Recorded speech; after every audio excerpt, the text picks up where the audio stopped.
안녕하십니까? 성경 속 깊은 지혜를 통해 오늘을 살아가는 우리들의 삶을 조명해보는 시간입니다.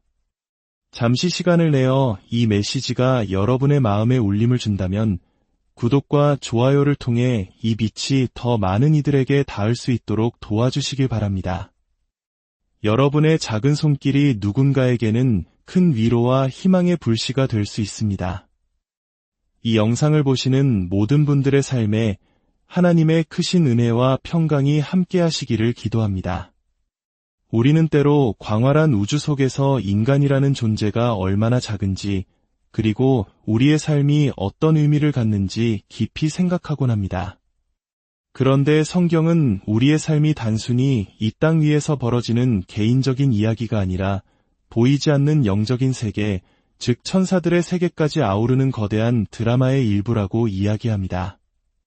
성경은 천사들이 항상 우리를 지켜보고 있으며 우리를 통해 무언가를 배우고 있다고 말합니다. 이것이 대체 무슨 의미일까요? 이 장대한 이야기의 시작은 인간이 창조되기도 전 아주 먼 옛날 하늘에서부터 시작됩니다. 하나님께서 창조하신 피조물 중 가장 높고 아름다웠던 존재, 바로 천사장 루시퍼가 있었습니다. 그는 교만한 마음을 품고 하나님께 반역을 일으켰습니다. 이 반역으로 인해 그는 하늘에서 쫓겨나 사탄이 되었고, 그를 따르던 천사들 역시 타락하고 말았습니다. 성경에 따르면 이 반역의 심판 과정에서 사탄은 하나님을 향해 아주 교활한 고발을 한 것으로 보입니다. 하나님은 사랑이 없으십니다. 그리고 결코 공의롭지도 않습니다. 이 끔찍한 비난은 온 우주와 천사들의 세계에 큰 파문을 일으켰습니다. 바로 이 지점에서 인류의 역사가 시작됩니다. 하나님께서는 이 우주적인 법정에서 사탄의 고발이 거짓임을 증명하기 위한 무대로 바로 우리 인간의 역사를 사용하셨습니다.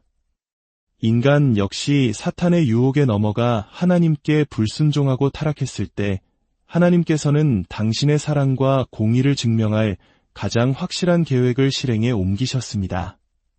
그것은 바로 타락한 인간을 버려두지 않으시고 그들을 다시 당신의 품으로 되돌릴 방법을 마련하시는 것이었습니다. 그 방법은 온 천사들이 경악할 만큼 놀라운 것이었습니다. 예수님께서 이 땅의 아기로 태어나셨을 때 천사들의 세계는 그야말로 충격과 경이로움에 휩싸였습니다. 창조주이신 하나님께서 스스로 가장 연약한 피조물인 인간의 몸을 입으셨기 때문입니다. 더 나아가 천사들보다도 낮은 존재인 인간들을 위해 그들의 죄를 대신하여 죽음까지도 기꺼이 감수하려 하셨기 때문입니다. 이것이 바로 사탄의 고발에 대한 하나님의 최종 답변이었습니다. 보아라, 이것이 나의 사랑이다. 나의 공의는 죄를 심판하지만 나의 사랑은 그들을 위해 희생하여 구원의 길을 연다.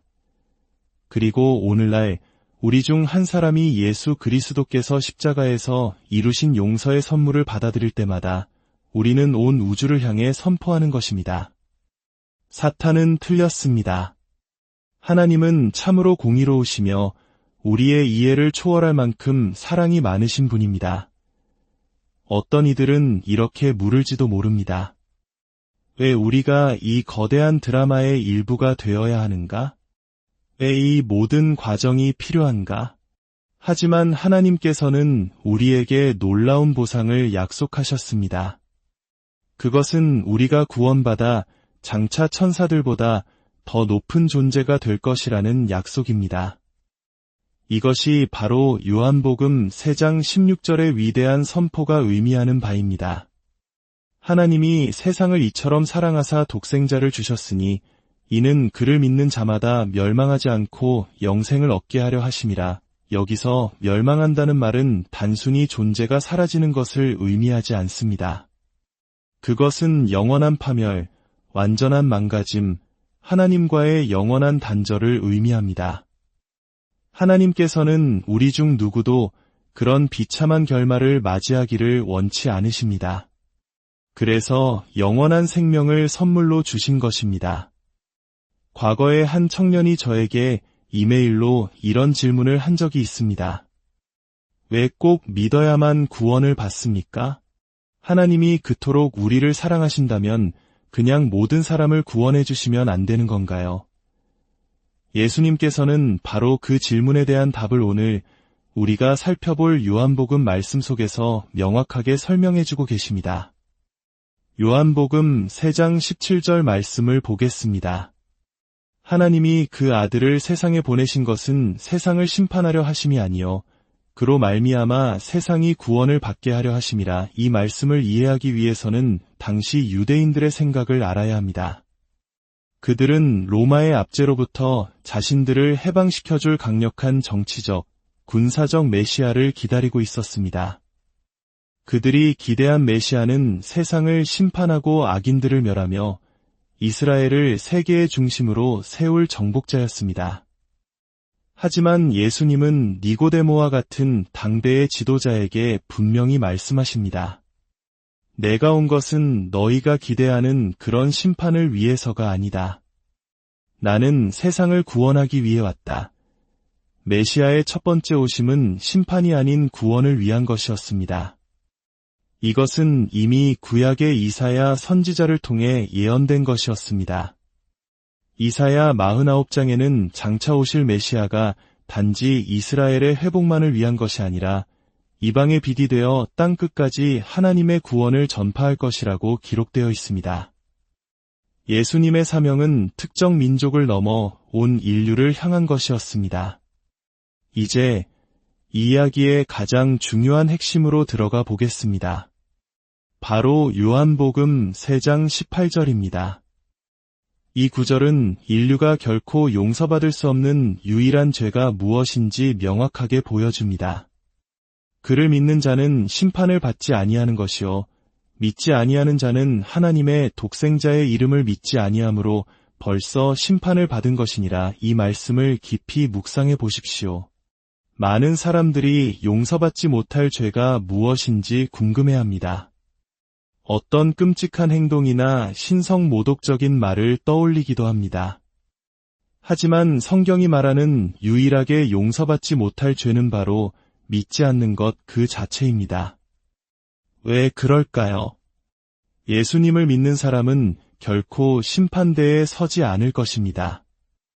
왜냐하면 우리가 받아야 할 모든 심판을 예수님께서 십자가에서 이미 대신 받으셨기 때문입니다. 그분의 희생으로 우리의 모든 죄값이 치러졌습니다. 그러나 예수님을 구원자로 받아들이기를 거부하는 사람은 미래의 심판을 받을 것이라고 말하지 않습니다. 성경은 그가 벌써 심판을 받았다고 선언합니다. 이것은 우리가 흔히 생각하는 마지막 날의 심판 개념과는 다릅니다. 많은 사람들이 세상 끝에 모든 사람이 한자리에 모여 선한 일과 악한 일을 저울질해서 천국과 지옥이 결정될 것이라고 생각합니다. 하지만 성경은 그렇게 말하지 않습니다. 마지막 백보자 심판에는 믿는 자들은 단 한 명도 서지 않을 것입니다. 그 자리에는 오직 믿지 않는 자들만이 서게 될 것입니다.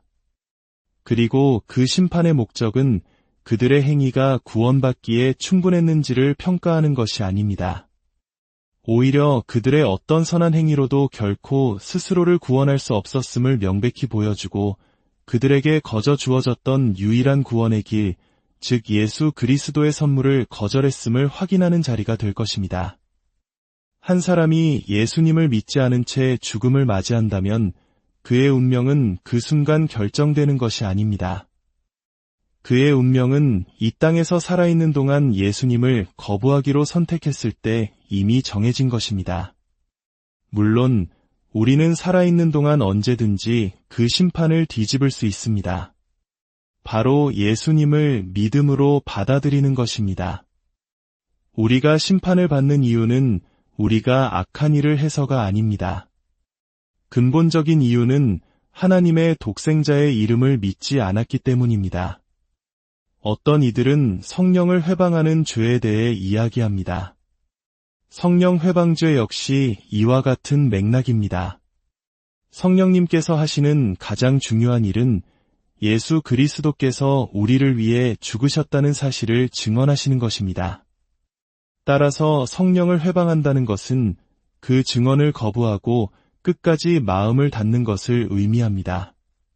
결국 유일하게 용서받을 수 없는 죄는 하나님께서 마련하신 유일한 용서의 길을 거부하는 것입니다. 그렇다면 왜 사람들은 빛으로 나아오기를 거부하는 것일까요?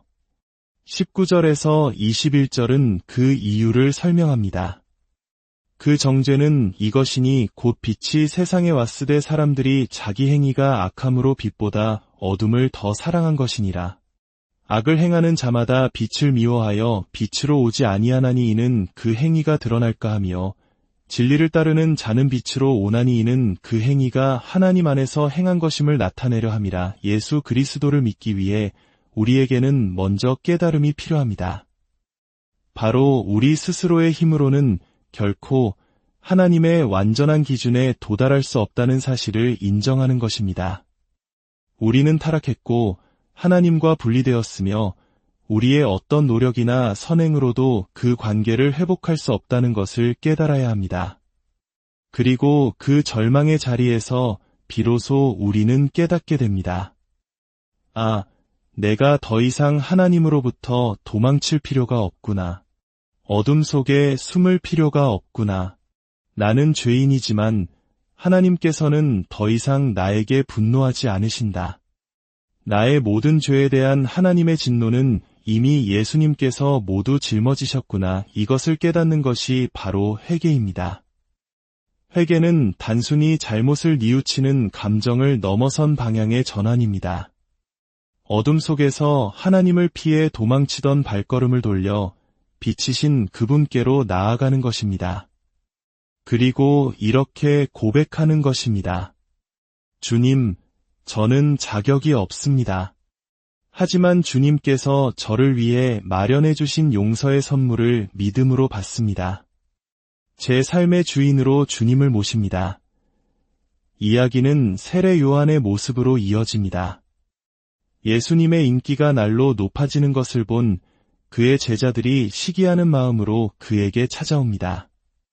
그때 세례 요한은 믿음의 사람이 가져야 할 가장 위대한 태도를 보여줍니다. 사람이 하늘에서 주신 바 아니면 아무것도 받을 수 없느니라. 그는 경쟁하거나 시기하지 않았습니다. 자신의 역할은 주연이신 예수님을 소개하는 조연임을 정확히 알고 있었습니다. 그리고 그는 역사에 남을 위대한 고백을 합니다. 그는 흥하여야 하겠고 나는 쇠하여야 하리라. 이것이야말로 진정한 겸손입니다. 내 안에서 나의 자아는 점점 작아지고 예수 그리스도께서 점점 커지시는 것. 내 삶을 통해 사람들이 나를 보는 것이 아니라 내 안에 계신 예수님을 보게 하는 것. 이것이 바로 우리 모든 믿는 자들이 추구해야 할 삶의 목표입니다. 말씀은 이렇게 끝을 맺습니다. 36절입니다. 아들을 믿는 자에게는 영생이 있고 아들에게 순종하지 아니하는 자는 영생을 보지 못하고 도리어 하나님의 진노가 그 위에 머물러 있느니라. 이것이 바로 우리 앞에 놓인 선택입니다. 종교나 교파의 문제가 아닙니다. 내가 얼마나 선하게 살았느냐의 문제도 아닙니다. 핵심 질문은 단 하나입니다. 당신은 하나님의 아들, 예수 그리스도를 믿으십니까? 하나님께서는 당신의 성품 안에서 우리를 구원하기 위해 하실 수 있는 모든 일을 다 하셨습니다. 상상할 수 있는 가장 끔찍한 대가를 치르고 우리를 위한 용서의 길을 열어 놓으셨습니다. 그분이 우리에게 강요하실 수 없는 단 한 가지는 바로 우리의 선택입니다. 그 선물을 받을지 거부할지는 오직 우리 자신에게 달려 있습니다. 사랑하는 여러분, 하나님께서는 당신을 사랑하십니다. 우리가 먼저 하나님을 사랑한 것이 아니라 하나님께서 먼저 우리를 사랑하사 우리 죄를 속하기 위하여 화목제물로 그 아들을 보내셨습니다. 이보다 더 큰 사랑은 없습니다. 부디 오늘 이 사랑의 초대에 응답하시어 빛으로 나아오시기를 바랍니다. 어둠이 아닌 생명을, 심판이 아닌 영생을 선택하시기를 바랍니다. 길이여 진리여 생명이신 우리 주 예수 그리스도의 이름으로 여러분